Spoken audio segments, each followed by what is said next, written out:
Hello, everyone. This is Tony Lelly along with Dan Vogel from the Ohio Valley Sports Online, your Ohio Valley Sports Authority, with your October 31st, 2024 Coaches Show Remote Edition.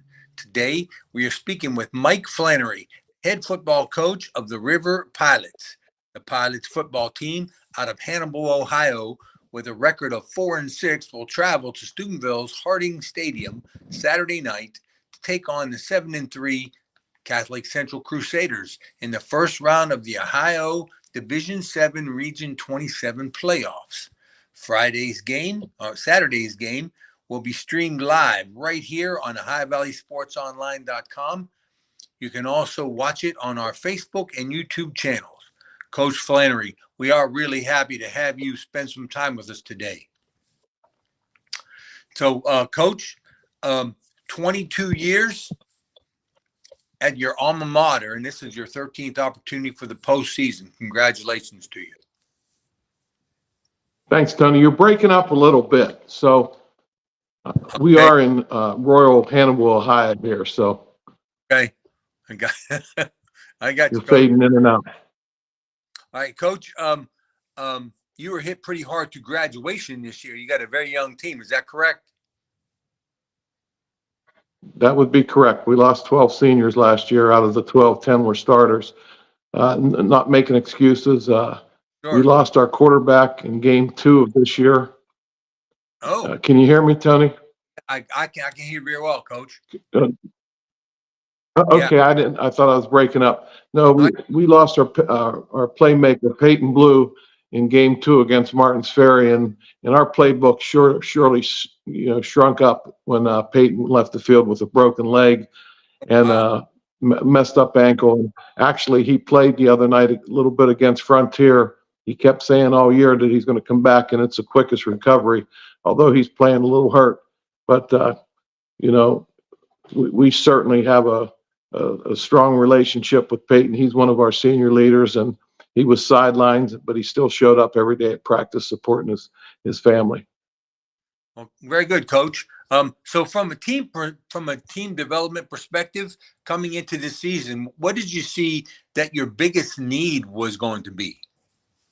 Well, basically every position. Peyton also, last year played middle linebacker for us. He backed up Cable Isley at quarterback, but actually he started out the season when Cable was a senior as a center.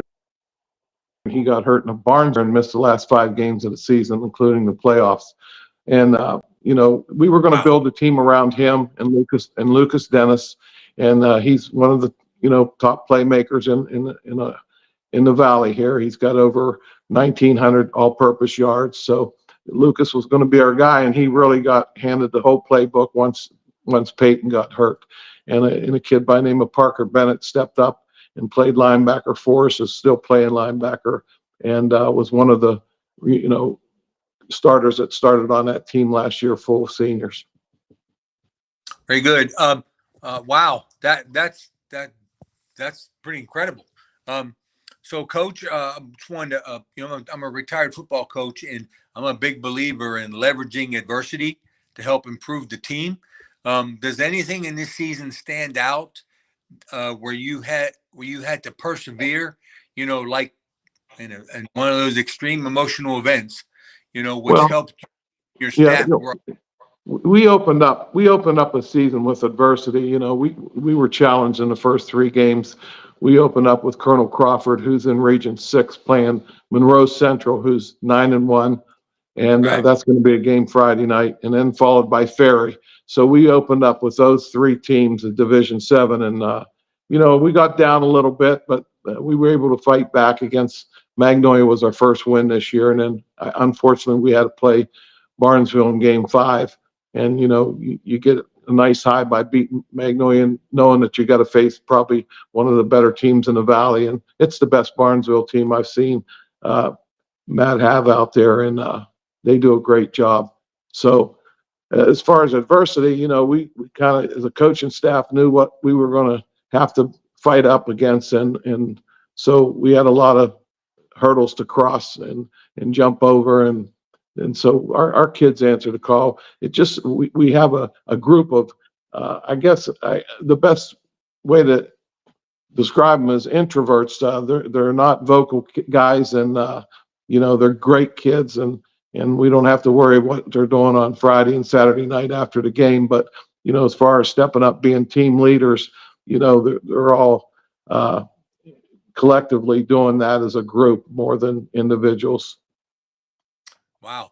And how do you think that they handled the adversity, Coach? Well, they handle it just like any other team would. I learned a long time ago when you win, you can practice more. When you lose, you have to be very discreet how you're going to practice. You don't want to, just make it miserable for the kids. So, they react well to practices and kept fighting and kept fighting. And fortunately, we finished 4-6. We lost a game we shouldn't have. We left about 21 points on the field last week, but no excuse. They beat us. They had a great game plan against us, but our defense only gave up 7 points, but unfortunately, we only scored 6 points, but left points on the field. So that's something we cannot let happen against a great Steubenville Catholic team. Well, that's a good segue. So let's talk a little bit about that, Coach. What do you see your team's biggest challenge posed by the Crusaders?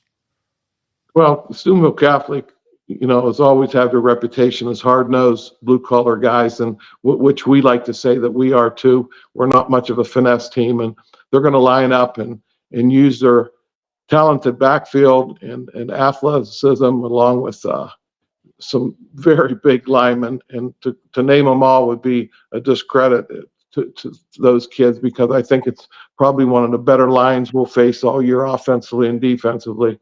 And Coach Meek's got them going. He's always had great teams and fundamentally sound, and that's what you got to prepare for. And he's going to have his team fired up. They're getting their first home game in 13 years, from what I understand, or since 2013. And so they're playing for a lot of pride, and so are we. It's a chance of playing in one of the most famous high school stadiums, and I hope our kids can react to that environment. Very good. So what time you plan on leaving, Coach? We're going to probably try to leave here after we eat about 3:15 or 4:15, about an hour. Give ourselves about an hour and a half to get up there. Well, very good. Well, Coach, we hope you have a safe trip. Thank you very much for spending time with us. Enjoyed talking with you. Well, thanks, Tony. And, we wish both teams the best of luck and injury-free game. And I have a lot of respect for Coach Meek and his staff and what they're doing up there. And so we're looking forward to playing. Anytime you play against a coach that, does things right, you enjoy the football game. And hopefully we have some good officials on the game and it doesn't fall into their hands. Okay. So he speaks very highly of you. Well, we have mutual respect for each other. Thanks, Coach. So again, I wanted to remind everyone that you can see the game broadcast live right here, High Valley Sports Online. You can also watch it on our Facebook and YouTube channels. That's a High Valley Sports Online, your sports authority for high school sports in the Ohio Valley. Hope to see you Saturday, Coach. Thanks, Tony. Come up to me and introduce yourself.